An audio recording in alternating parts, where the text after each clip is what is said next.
My RPG and gaming backlog has hit a point where I cannot justify buying more, but I am going to.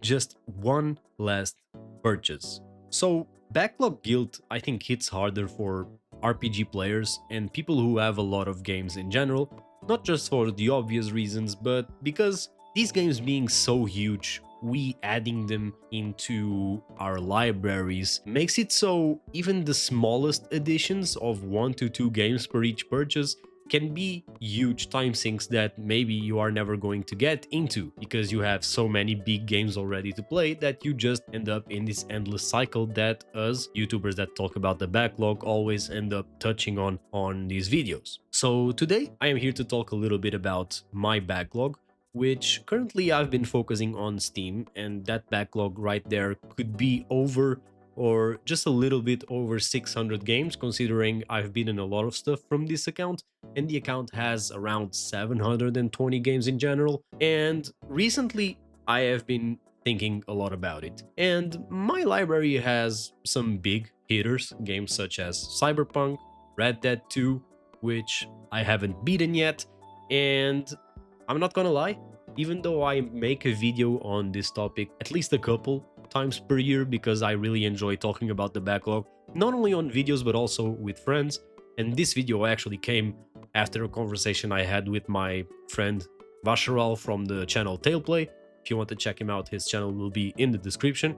But it has reached the point where it's basically, it has brought me some level of guilt. And it's that cycle I mentioned of buying versus actually playing, the excitement of purchase versus the reality of commitment. And I think we have been conditioned to this unfortunate habit of buying a lot and playing too little because our dopamine receptors nowadays are just fried. And even something small as adding a game you might be interested into a list is a quick dopamine hit. Buying a game is a dopamine hit. And I know a lot of people like to suggest that just adding it to a wish list and letting a month pass will do you some type of favor because impulses will go away after like 30 days or something, and they don't tend to last if it's something that you're not really interested in. But for someone who has been in the hobby for so long and has interacted with people who are also in the same boat, I can pretty surely say that that is not true. We always end up buying the games, and that's how libraries get this big, like 700 games or more. Considering that 700 games on Steam is not like a big backlog on Steam comparing to other people I know who have way more games than 700, I can pretty much say that a lot of us fall into the addiction spectrum of things. And some people might not like to hear that, but buying games is actually an addiction. I have recognized multiple times that this is not healthy, even though it might not really make an impact on my wallet because I might not have any debt and can freely buy these games with no guilt. Buying more games is something that is just not sustainable, as I mentioned. I myself have found myself adding consistently more than 10 games every time I make a purchase to my library, and more than 10 games sometimes aren't even the amount of games that people play on a yearly basis. Sometimes I don't even go over like the 20 game mark per year because admittedly and sadly, I spend more time buying games than actually playing them. And it's not that I make an honest effort or that I don't make an honest effort to actually try and play my games, because I do, but these salesmen, they get me a lot.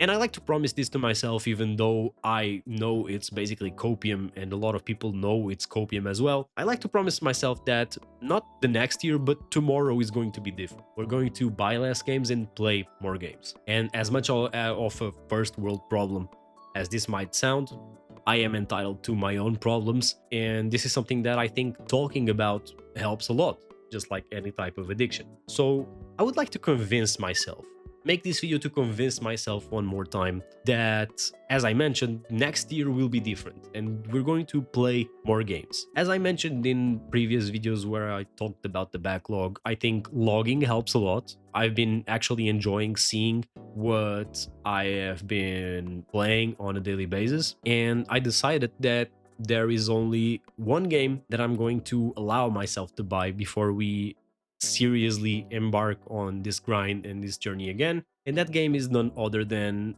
the original Hollow Knight, for obvious reasons. I have now finished Act 3 of Silksong, a very good game if you want my opinion on it. I won't make a video dedicated to it, but I will tell you here that it's pretty up there with Expedition 33.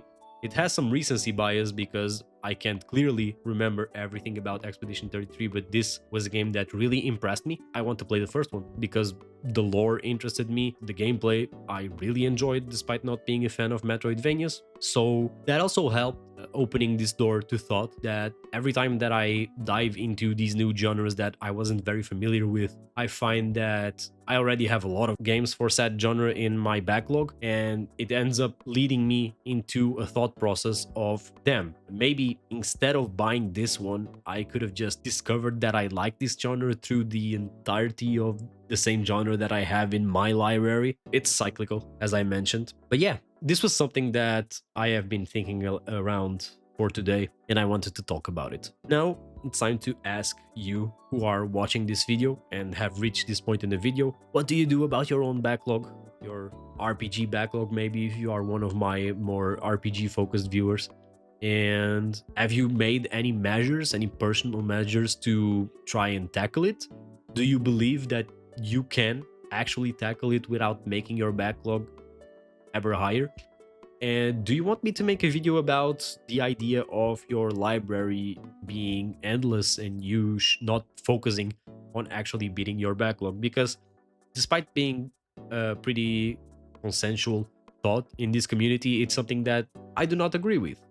I do not agree that we shouldn't strive to beat our backlog and that we should just accept it. I think there's another good perspective for it, but I'll leave that up to you. Other than that, this has been the Retro then.